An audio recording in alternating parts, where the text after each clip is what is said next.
May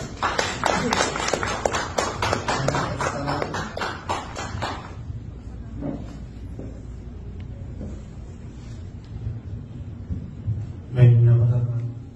May hapon. Ay, ako tayo sa Kampay, 21 years old. Na-hospital ko last March 13 kay Sigsag Pangulo. Tapos mo to, ipa-MRI ko, tapos dito na pala nga na-aday yung tubo ng tumor sa akong brain. Tapos, ang part sa akong brain na gitubuhan ng tumor is ang talamos sa akong utok. Tapos, ang function ng laking talamos kay mo nang responsible sa motor movement. So, mo nang dili ko makalakaw. Tapos, simula pagka-admit sa kuha, andun sa nakagawas ko, kaning secret diva lang ginapatig sa kuha. And, moto. So, parang masabtan yung sa ito, grabe ang ang product na to. Ang naapektuhan mo sa brain kay ang talamos, diba?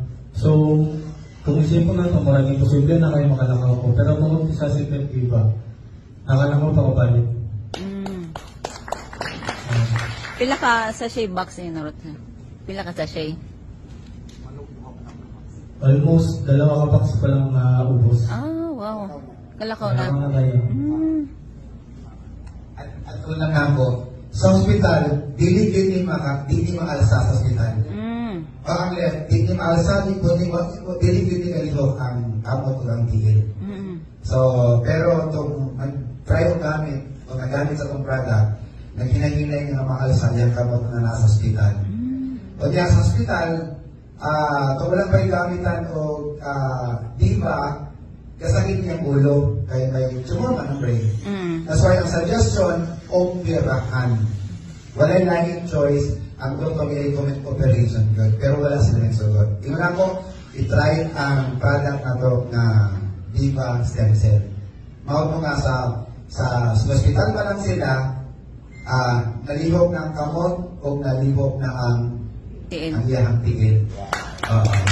So, pagkabot sa balay, na-wheelchair siya, pag after pilang adlaw, nitindog na siya o nilakaw. Wow, amazing. Makalakaw na siya.